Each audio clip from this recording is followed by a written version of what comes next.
Hi again.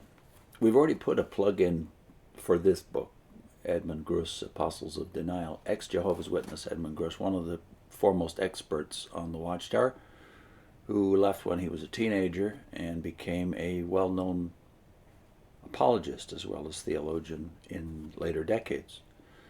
In chapter 9 of the book, I will put in a link, by the way, to the first plug we put in Basic Library for Jehovah's Witnesses.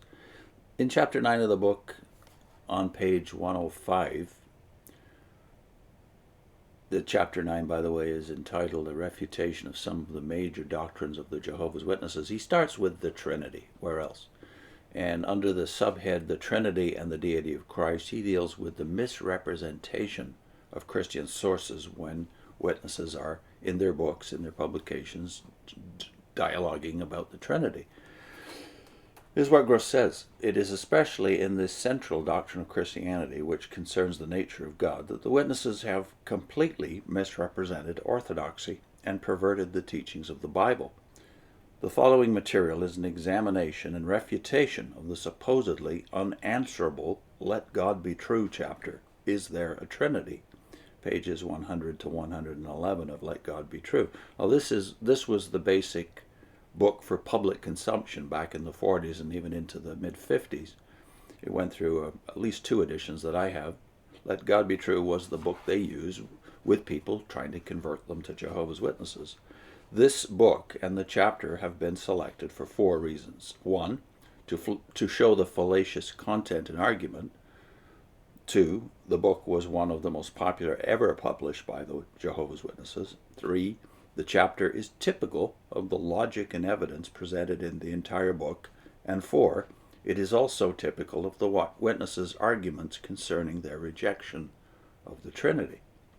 On page 100, the book presents tritheism as orthodoxy, as it defines the Trinity. Quote, the doctrine in brief is that there are 3 gods in one, unquote.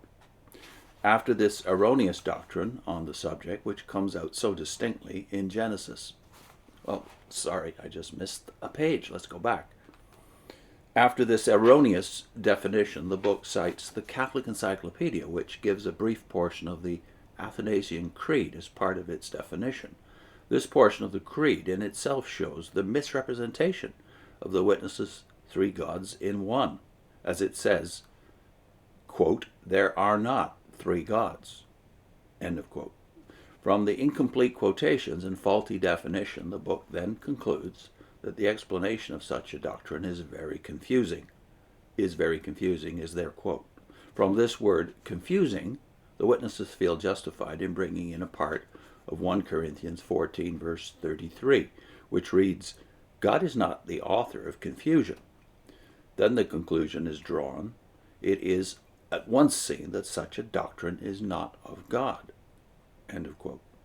An examination of 1 Corinthians 14:33 quickly reveals that the subject under discussion is that of keeping order in the churches in the exercise of the gift of tongues and prophecy. Verse 40 concludes, but let all things be done decently and in order. So the context of the verse rules out the witness use. A study of the word confusion clearly shows that it is used in reference to a state of disorder, disturbance, or unruliness. From the witness's own New World Translation, the wrong use of the verse is seen. That quote is then given, for God is a God not of disorder, but of peace. End of quote. The witnesses then have concluded concerning the Trinity, after offering no evidence, after misrepresenting orthodoxy, after using a verse out of context and not understanding the meaning of a word, that such a doctrine is not of God. So that such a doctrine is not of God is words directly from the publication. On page 101, the supposed origin of the Trinity doctrine is given.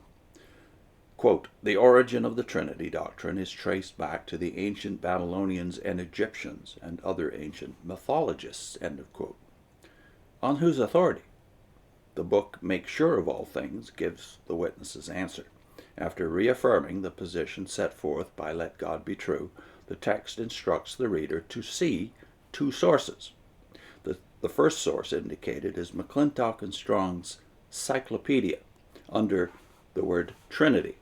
This writer would strongly urge the reader to read the Trinity article, which completely refutes the position set forth in both Let God Be True and Make Sure of All Things.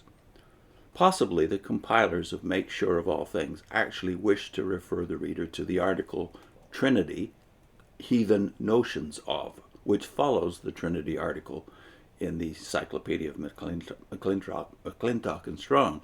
If this is true, the compilers again have their position refuted, as that article begins, quote, "In examining the various heathen philosophies and mythologies, we find clear evidence of a belief in a certain sort of Trinity, and yet something very different from the Trinity of the Bible." End of quote. The next instruction is to see The Two Babylons, page 16 and 17.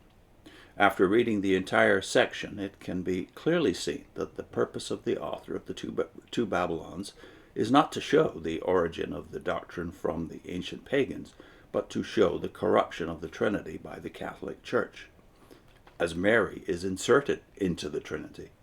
Hislop, that's Alexander Hislop, the author, shows that paganism corrupted the Trinity and did not originate it.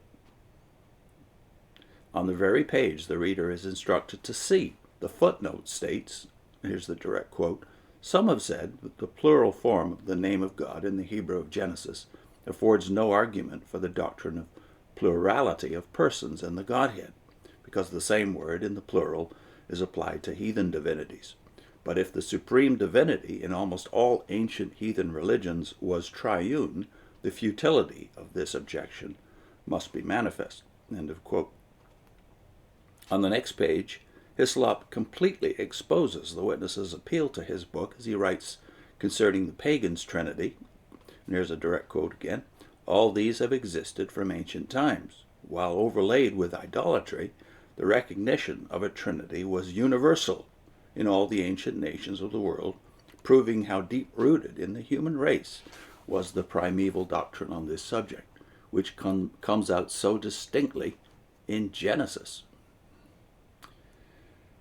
And then Gruss says, in the concluding remarks of the chapter, Hislop shows the point of the chapter and the distinction between the Roman and pagan trinities and the true Trinity. Direct quote here, "Will anyone after this say that the Roman Catholic Church must still be called Christian because it holds the doctrine of the Trinity? So did the pagan Babylonians, so did the Egyptians, so do the Hindus at this hour, in the very same sense in which Rome does. They all admitted a Trinity, but did they worship the triune Jehovah, the King eternal, immortal, and invisible?" End of quote.